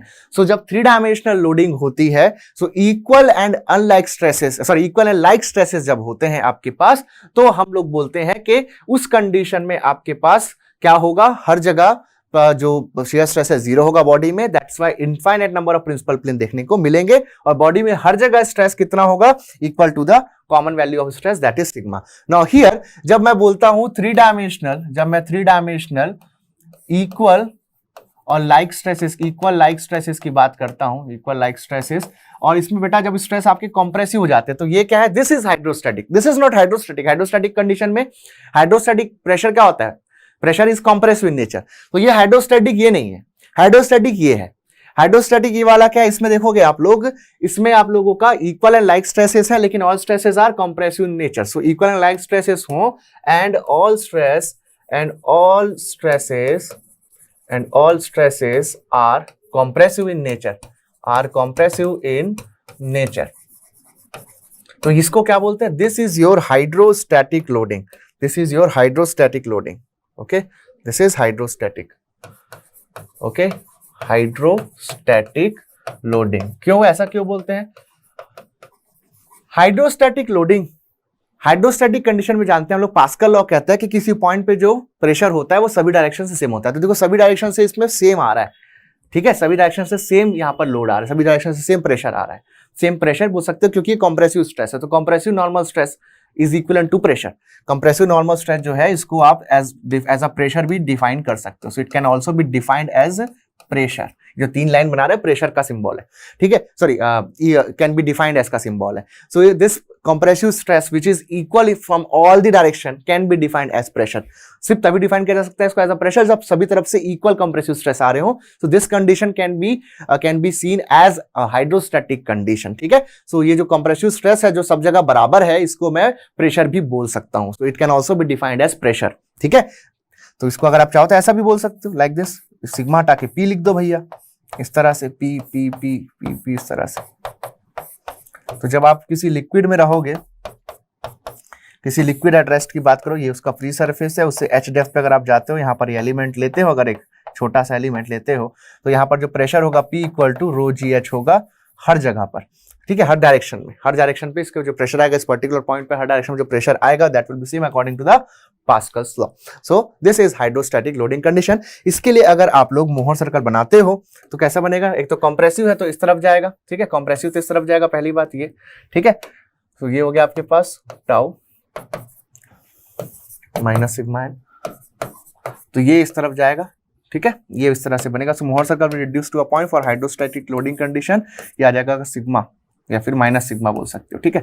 ये सिग्मा है नेगेटिव साइड में तो माइनस सिग्मा बाय डिफॉल्ट है, तो माइनस यहाँ मेंशन करना चाहो तो कर सकते हो। तो ये भी सिग्मा 1 सिग्मा 2 सिग्मा 3 ऐसा। तो कितने प्रिंसिपल स्ट्रेसेस होंगे पूछो उसमें, how many principal stresses are there. तो बेसिकली हम देख तो तीन ही, हमने प्लॉट इसको 3 के बेसिस से किया है, लेकिन चूंकि हमारे पास चाहे ये वाला कंडीशन हो चाहे ये पहले वाला ये वाला कंडीशन हो, क्योंकि इसमें नंबर ऑफ प्रिंसिपल प्लेन कितना है, इनफाइनाइट है। So number of principal stresses भी कितना होगा, नंबर ऑफ प्रिंसिपल स्ट्रेसेस कितना होगा, number of principal stresses will be equal to infinite, number of principal stresses will be equal to infinite होगा, ठीक है, number of principal stresses will be equal to infinite होगा। Clear बात है, ये हो गया आपके पास। सो जितने भी है ये कहां तक जाएगा, सिग्मा 1 सिग्मा 2 ऐसे करते करते सिग्मा इनफाइनाइट तक जाएगा, ठीक है। आई बात समझ में। नाउ एक चीज और देखना है, जैसे कि आपके पास कोई भी मोहर सर्कल है, कोई भी मोहर सर्कल आपने लिखा, ठीक है, कोई भी मोहर सर्कल बनाया, इन जनरल कोई भी मोहर सर्कल बनाता हूं, ऐसी कोई सा भी ऐसा एक मोहर सर्कल बनाया, ओके। तो ये हो गया आपके पास सिग्मा 1, ये हो गया आपके पास sigma 2, okay, this is sigma n direction, tau direction, ऐसा है ना, ये हुआ आपके पास। तो आप देखोगे कि जो सिग्मा 1 और माइनस सिग्मा 2 अगर मैं लिखता हूं कभी भी किसी, ये तो मैंने एक ऐसा केस बनाया, दूसरा कोई भी केस लो, तो सिग्मा 1 माइनस सिग्मा 2 क्या होता है, this is equal to the diameter, this is equal to the diameter of Mohr circle, is the diameter of Mohr circle, ठीक है, it's diameter of the Mohr circle. Now radius of Mohr circle क्या आता है, जैसे कि ये आपका आ गया, this is the radius of Mohr circle. तो radius of Mohr circle, radius of Mohr circle, radius of Mohr circle जो है that is equal to what, sigma 1 minus sigma 2 by 2 हो जाएगा, ठीक है। तो sigma 1 minus sigma 2 by 2, and हम जानते हैं जो रेडियस ऑफ मोहर सर्कल है हमारा, this radius of Mohr circle, this radius of Mohr circle is equal to the tau max, this is equal to tau max. अब ये जो एक मोहर सर्कल होता है वो किसी एक प्लेन का होता है, याद रखना, कभी भी याद रखना, एक प्लेन एक्स वाई के लिए एक मोहर सर्कल बनेगा, वाई जेड के लिए दूसरा, जेड एक्स के लिए तीसरा। तो ये टाउ मैक्स क्या है, ये इन प्लेन है, दिस इज इन प्लेन। अब हो सकता है कि यही आखिरी में जब हम लोग तीनों प्लेन का निकाल ले तो हो सकता है कि यही आपका एब्सोल्यूट टाउ मैक्स भी हो जाए, ठीक है। इस पर चलो थोड़ा सा चर्चा करते हैं, इस पर चर्चा करते हैं। चलो, जैसे मैं बोला कि हमारा ये जो मोहर सर्कल है, ये जो मोहर सर्कल है किस कंडीशन का मोहर सर्कल है ना, किस कंडीशन का मोहर सर्कल है, तो हमने अभी तक पढ़ा इक्वल एंड लाइक स्ट्रेसेस पढ़ा। तो ये देखोगे आप, ये जो मोहर सर्कल है that is for unlike stresses, ये किसके लिए है, अनलाइक स्ट्रेसेस के लिए। सो यहां लिखना, दिस इज मोहर सर्कल फॉर, दिस इज मोहर circle for unlike stresses, okay, this is मोहर circle for unlike stresses, okay, this is मोहर सर्कल फॉर अनलाइक स्ट्रेसेस, है ना, अनलाइक स्ट्रेसेस, अनलाइक स्ट्रेसेस के लिए ये मोहर सर्कल है, ठीक है। सो कैसा हो रहा होगा, इस तरह से जस्ट एक टेंसाइल हो गया सिग्मा एक्स, ठीक है, और एक हो गया आपके पास कॉम्प्रेसिव सिग्मा वाई, ऐसा। तो ये इसके लिए मोहर सर्कल बन गया, अनलाइक स्ट्रेसेस के लिए एक तरफ ए एक तरफ ए। तो इस तरह से आपका मोहर सर्कल बन गया। This is sigma x, this is equal to sigma Y. ऐसा क्यों लिखा, अब आपको बताने की नीड नहीं होनी चाहिए मेरे को, आपको खुद क्लिक करना चाहिए, है ना। अगर मान लीजिए उसमें शियर स्ट्रेस लगा देंगे तो भी बनेगा ऐसा ही, बट थोड़ा सा प्रोसीजर डिफरेंट होगा। जैसे कि मान लीजिए आपने इस तरह से बना दिया, इस तरह से अगर आपने डायग्राम दे दिया, ठीक है,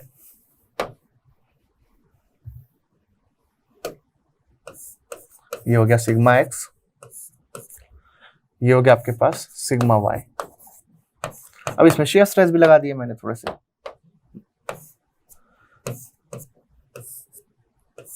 ये ऐसा आपके पास हो गया टाउ एक्स वाई। अब मोहर सर्कल कैसा बनेगा, प्रोसीजर तो वही रहेगा, प्रोसीजर तो आप लोग जानते हैं प्रोसीजर क्या है।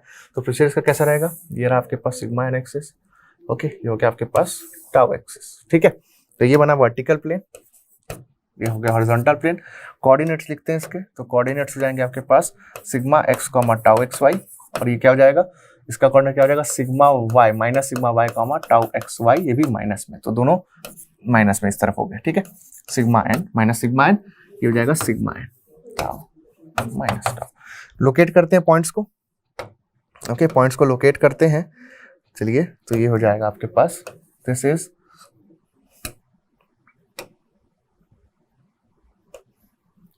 ठीक है, this is A, okay, and this is B. ये इस तरह से ए और बी को लोकेट कर लिया मैं, लाइक दिस। इसका कोऑर्डिनेट क्या है, इसका कोऑर्डिनेट है आपके पास sigma x comma tau x Y, और इसके पास क्या है, इसका minus sigma y minus tau x y. Tau x y लिखो चाहे टाउ वाई एक्स, अभी मतलब सेम है, ठीक है, उस पर इतना पढ़ने की नीड नहीं है, ठीक है। हम लोग को एक बार कंसेप्ट क्लियर रहना चाहिए बस। तो ये आपका मोहर सर्कल बना इस तरह से। अगेन प्रोसीजर वही है जो हम लोग जानते हैं, है ना। ये बन गया आपका, अगेन ये सिग्मा वन, ये आपका सिग्मा टू। तो स्थिति तो वैसे ही है, डायग्राम तो ऐसा ही कुछ दिखेगा। तो डायग्राम ऐसा कुछ दिखा आप लोगों का, है ना, ऐसा कुछ डायग्राम दिखा आप लोगों का। अब ध्यान देना यहां पर, अगर मैं बोलूं ये प्रिंसिपल हो गया, स्ट्रेस हो गया सिग्मा सिग्मा टू, तो भाई प्लेन स्ट्रेस कंडीशन है। ये कौन सी कंडीशन है, this is a plane stress condition, this is a plane stress condition, है ना। प्लेन स्ट्रेस है ना भाई, प्लेन स्ट्रेस कंडीशन हो रहा है यहाँ पर, प्लेन स्ट्रेस कंडीशन है। तो सिग्मा थ्री कितना होगा, ऑब्वियस सी बात है, जो सिग्मा थ्री होगा डेफिनेटली क्या हो जाएगा, जीरो हो जाएगा, यानी कि ये वाला जेड फेस पे टाउ भी जीरो होता है, ये भी जीरो होता है, ये वाला। तो this is sigma three, this is sigma three, ऐसा। तो ये जैसे देखूं मैं, तो ये वाला जो मोहर सर्कल दिख रहा है किसका है, अभी एक्स वाई प्लेन का है ना, एक्स वाई प्लेन के लिए बोला मैं। अब सिग्मा टू और सिग्मा थ्री के बीच में मैं बनाऊं अगर, तो बन जाएगा एक तरीके से वाई जेड प्लेन का। तो बना देते हैं चलो एक, है ना। ये सिग्मा थ्री को यहाँ से थोड़ा हटा रहा हूं मैं, आपको आपने देख लिया है कहाँ पर है सिग्मा थ्री, अब इसको हटा देता हूँ, है ना। इस लाइन को भी हटा देता हूँ, थोड़ा सा क्लियर रखेंगे ताकि हम लोगों को सही सही बने, है ना। इसको भी, ये डायगोनल को भी हटा दे रहा हूँ। मोहर सर्कल बन चुका है, तो जो अभी इसकी नीड नहीं मेरे को, इसकी वाली डायगोनल की कब नीड होती है, जो डायमीटर बनाया था मैंने ये वाला, इसकी नीड कब होती है, जब रेफरेंस प्लेन से एंगल एक्सेट्रा मेजर करने होते हैं तब नीड होती है। वो सब हम लोग करेंगे जब क्वेश्चन की नीड हो, क्वेश्चन में वैसा कुछ देखने को मिलेगा। अभी वैसा करने की कोई नीड नहीं है आप लोगों को, अभी सिर्फ डिस्कशन वाला पार्ट है, इसलिए मैंने हटा दिया है, ठीक है। मैंने बोला भी था ये सब डिस्कस करने के लिए आप लोगों को सिर्फ ये सर्कल की नीड है ना। बाकी जो उसके जो ए बी साइड है उसको, यानी कि जो डायमीटर है ए बी, उसकी नीड होती है जब आप लोग प्रॉपर क्वेश्चन मोहर सर्कल के थ्रू सॉल्व कर रहे हो।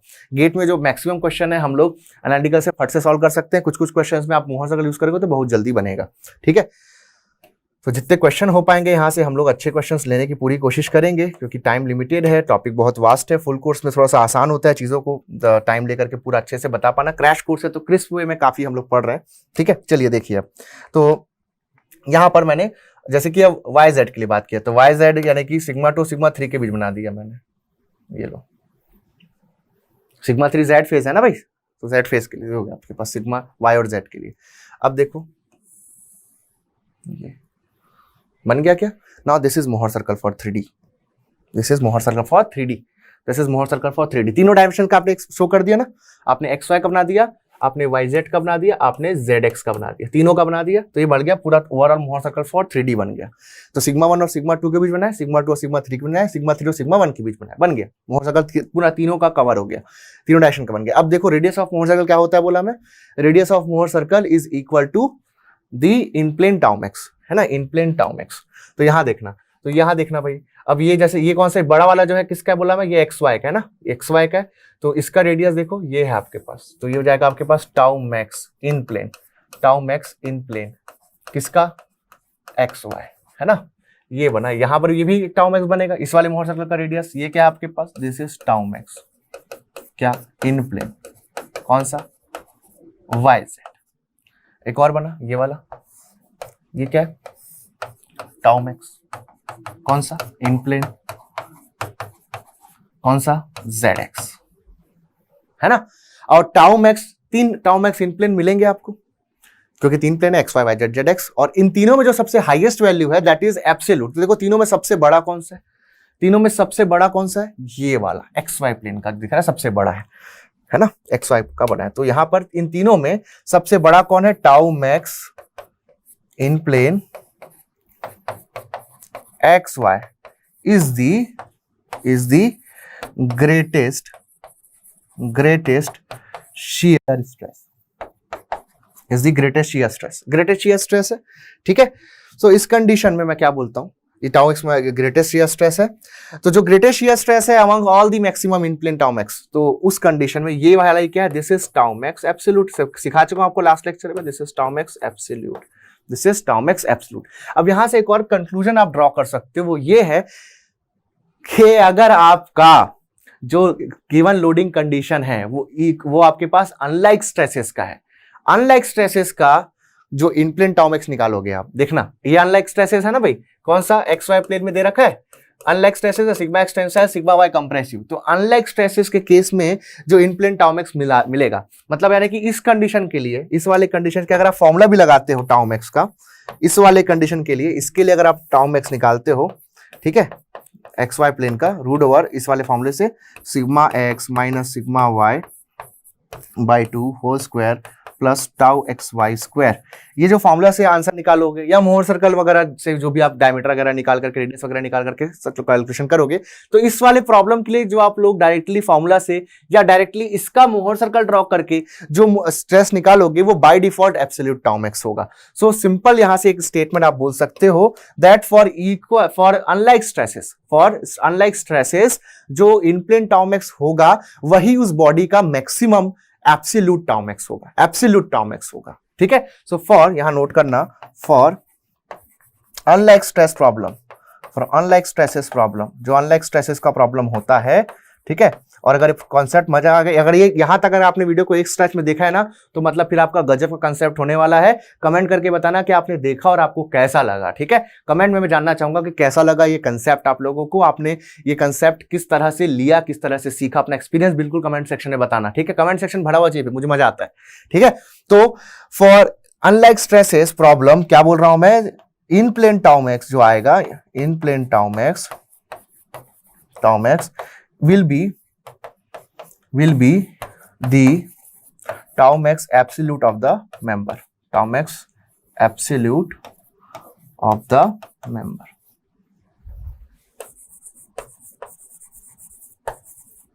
ठीक है। जो बॉडी है उसका यही टाउ मैक्स एब्सोल्यूट होगा ना। टाउ मैक्स एब्सोल्यूट के बारे में इतनी बात क्यों कर रहा हूं, क्योंकि जब आप लोग फेलियर थ्योरी पढ़ोगे इसी का यूज होता है ना, इसका ही यूज होता है। चिन प्रेशर वेसल्स वगैरह में भी सब चीज आप लोगों की आएगी पिक्चर में, ठीक है। So this was about the Mohr circle, हम लोगों ने जो 3 डायमेंशनल तक के लिए यहां पर बात करी। क्लियर। नाउ एक केस देखते हैं, एक केस देखते हैं हम लोग इस तरह के का, इक्वल एंड अनलाइक स्ट्रेसेस, इसी में है ना, इक्वल एंड अनलाइक स्ट्रेसेस।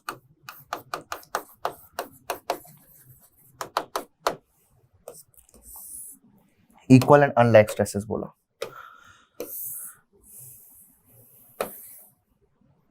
ठीक है। तो इक्वल एंड अनलाइक होने वाला है, यानी कि देखो भाई लाइक स्ट्रेसेस बहुत आ रहा है, वीडियो को लाइक कर देना, ठीक है। लाइक अनलाइक जैसे भी आपको अनलाइक करने का मन है आप अनलाइक भी कर सकते हो, you are free from my side.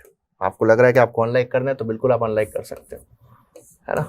This is sigma x, this is sigma y, ये हो गया आपके पास, दोनों है बराबर, एक टेंसाइल एक कंप्रेसिव। तो इक्वल एंड अनलाइक स्ट्रेसेस हो गए।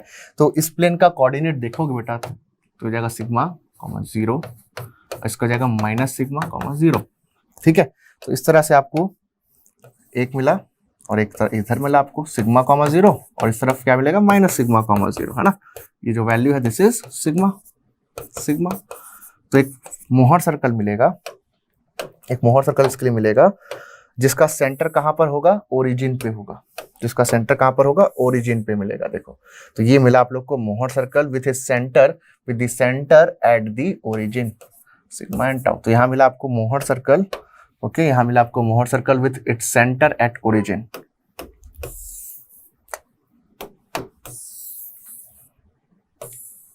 ओके, सो मिला हम लोगों को मोहर सर्कल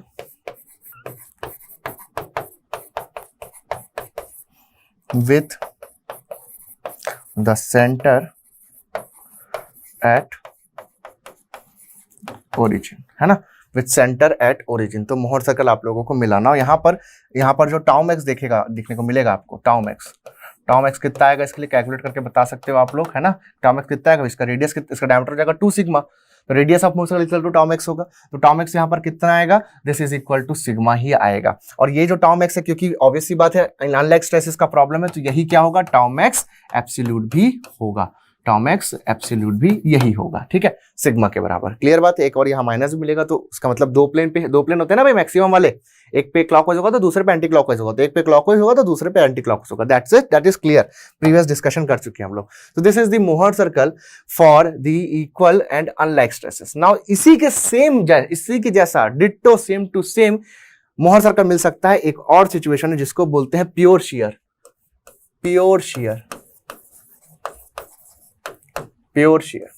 तो प्योर शियर में जो आपका स्ट्रेस एलिमेंट होगा उसमें नॉर्मल स्ट्रेस होंगे ही नहीं, यहाँ पर। तो यहाँ पर जो एलिमेंट है उसमें ओनली शियर स्ट्रेस लग रहा होगा, लाइक दिस, ठीक है, इस तरह से।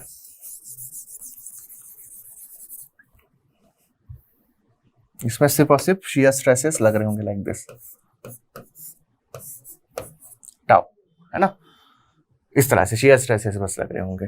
तो इस प्लेन का अगर आप कोऑर्डिनेट देखोगे, तो क्या होगा, ये कहीं कहीं मिलेगा, जैसे कि प्योर टॉर्शन, जो हम लोग टॉर्शन पढ़ेंगे तो वहां ऐसा मिलेगा, ठीक है। जब हम लोग बेंडिंग, टॉर्शन, कंबाइंड बेंडिंग वगैरह देखेंगे तो उसके लिए मैं वहां पर भी आप लोगों को state of stresses Mohr circle के थ्रू आप लोगों को कुछ कुछ हिंट दूंगा वहां पर, ठीक है, जितना पॉसिबल हो पाएगा। चलिए, तो यहाँ पर देखते हैं, यहाँ हो जाएगा आपके पास 0, टाउ, इसका कोऑर्डिनेट हो गया, इसका हो गया 0, -टाउ, ठीक है। अब इसका मोहर सर्कल बना दो, तो मोहर सर्कल अगेन आपको सेम टू सेम मिलेगा इस तरह से, ठीक है, इस तरह से आपको मोहर सर्कल मिलेगा। तो मोहर circle is same like this,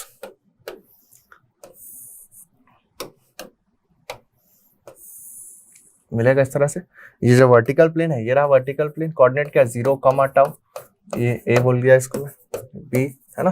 जो प्लेन बी है हॉरिजॉन्टल प्लेन, क्या मिला, 0, -टाउ मिला, 0, -टाउ मिला, ठीक है। तो इसमें भी मोहर सर्कल कैसा मिला, मोहर सर्कल मिला आपको, Mohr circle will have its center at origin। इसमें भी देखो सेंटर कहाँ मिल रहा है, ओरिजिन पे मिल रहा है। अब प्रीवियस केस में क्या हुआ था, प्रीवियस केस में आप लोगों ने सिर्फ और सिर्फ नॉर्मल स्ट्रेस लगाया था, शियर स्ट्रेस नहीं था, इक्वल एंड अनलाइक स्ट्रेसेस था। तो ये प्रिंसिपल स्ट्रेसेस आ गए आपके पास, ये आपके पास सिग्मा 1 आ गया था इक्वल टू सिग्मा, और सिग्मा यहाँ पर सिग्मा 2 आप जैसे यहाँ पर लिख दिए तो आ जाएगा माइनस सिग्मा, इस तरह से हुआ आप लोगों का। अगर अलजेब्रिकली लिखना चाहोगे इसी चीज को, तो साइन को ध्यान में दोगे अगर, तो आप इसको ऐसे भी लिख सकते हो। साइन को ध्यान में जब देते हैं तो मैंने बताया है कि जो पॉजिटिव होगा वो मैक्सिमम, जैसे कि ये पॉजिटिव है तो मैक्सिमम को लिखते हैं सिग्मा 1।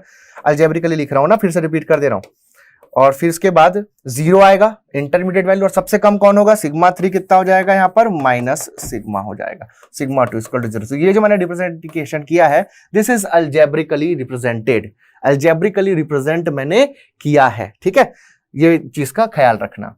ओके, नाउ यहाँ पर आप लोगों ने देखा कि इस तरह से जब प्रिंसिपल स्ट्रेसेस मिले आपको, ठीक है, जो प्रिंसिपल स्ट्रेस आया और जो शियर स्ट्रेस आया वो आप लोगों का सिग्मा ही आया। प्रिंसिपल स्ट्रेसेस भी सिग्मा है, टाउ मैक्स भी सिग्मा है।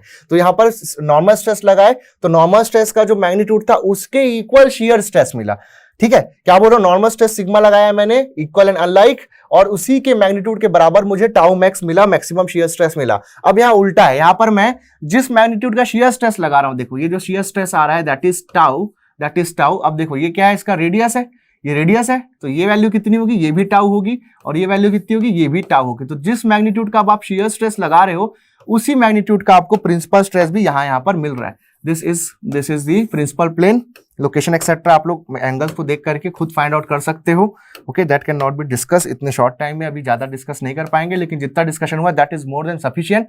ये हो गया आपके पास टाउ टाउ, यहाँ पर आपके पास हो गया सिग्मा 1, सिग्मा 1 हो गया आपके पास टाउ। अगर अलजेब्रिकली लिख रहा हूं तो सिग्मा 2 हो जाएगा आपके पास 0, और उसके बाद फिर हो जाएगा सिग्मा 3 नेगेटिव साइड में, इसलिए माइनस टाउ, इस तरह से।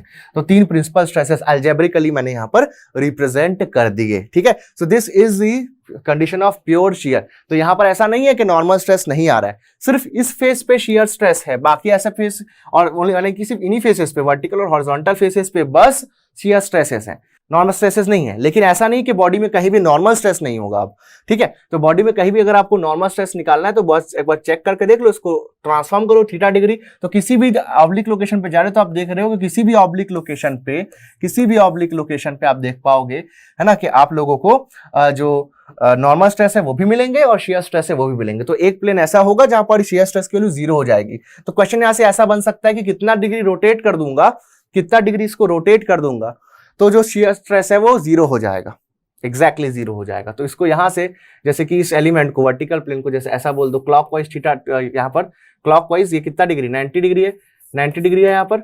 तो एक्चुअल में कितना रोटेट करना पड़ेगा भाई, इसका 90/2 यानी कि 45 डिग्री। तो जैसे कि मैं इसको यहां से ऐसा बोलूं तो ये कैसा, अभी मैंने क्लॉकवाइज बात करी, एंटी क्लॉकवाइज भी कर सकते थे।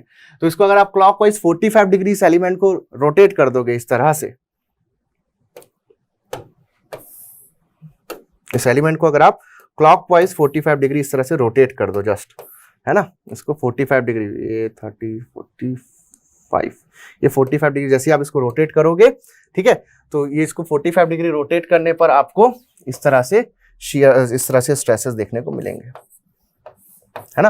तो देखो ए को जब आप 45 डिग्री क्लॉकवाइज रोटेट कर रहे हो, यानी कि वर्टिकल प्लेन जो ए है इसको आप क्लॉकवाइज यानी कि ऐसा रोटेट कर रहे हो थीटा डिग्री इस तरह से, ठीक है। तो थीटा डिग्री रोटेट करने पे ए पे आपको टेंसाइल स्ट्रेस देखने को मिल रहा है, ये ए यहां आ गया, इसको जब थीटा को जब ए को रोटेट किया तो ए यहां आ गया, ठीक है। और ये ए बी जो है देखना, अब होता क्या, ध्यान देना कि जो हमारा प्लेन है, हमारा जो एलिमेंट है, एलिमेंट का स्टेट ऑफ स्ट्रेस को ये दोनों मिलकर के शो करते हैं ना। तो दोनों एक्चुअली जब रोटेट करते हो तो एक प्लेन बस रोटेट नहीं होता है ना, ये अकेला रोटेट नहीं होता है, ये एक साथ ऐसा रोटेट होते हैं, है ना। जैसे मैंने इसको भी घुमाया, ये अकेला नहीं घुमा ना, ये वर्टिकल प्लेन को जैसे मैं 0 डिग्री पर लेकर के जाऊं, ये देखो ऐसा ऐसा था ये पहले, तो ये अब ये प्लेन, ये एलिमेंट रोटेट हो रहा है ना, एलिमेंट ट्रांसफॉर्म हो रहा है। तो वर्टिकल प्लेन जब रोटेट होगा तो हॉरिजॉन्टल का चुपचाप रहेगा, नहीं भैया दोनों एक साथ रोटेट होते हैं, हमेशा याद रखना, पहले भी बता चुका हूं। तो इसको रोटेट किया मैंने जब 45 डिग्री क्लॉकवाइज, तो वर्टिकल और हॉरिजॉन्टल दोनों प्लेन ट्रांसफॉर्म हो जाएगा। तो ये भी 45 डिग्री चल जाएगा, यानी कि 90 डिग्री चला जाएगा एक्चुअल मोहर सर्कल में, और ये भी 90 डिग्री। तो ये ए आ जाएगा ए डैश पे, बी चला जाएगा बी डैश पे, है ना। तो ए डैश, ये जो है यहाँ पर नया पोजीशन, नया जो पोजीशन है ए डैश का, ठीक है, सॉरी ये नहीं है, ये आपका, ठीक है, ये आपका यहाँ गया, ठीक है, थीटा डिग्री क्लॉकवाइज, ये आपका ए है। तो ए पे आ रहा है इस तरह से, ए पे इस तरह से आ रहा है आपके पास tensile, this is a dash, this is a dash, ये ए डैश है, और ये आपके पास अब बी डैश है, ठीक है। तो इस पे आ रहा है इस तरह से टेंसाइल है, देखो टेंसाइल स्ट्रेस आ रहा है सिग्मा इज इक्वल टू कितना, टाउ, और इधर क्या आ रहा है बी पे कंप्रेसिव स्ट्रेस आ रहा है sigma is equal to tau, इस तरह से, लाइक दिस।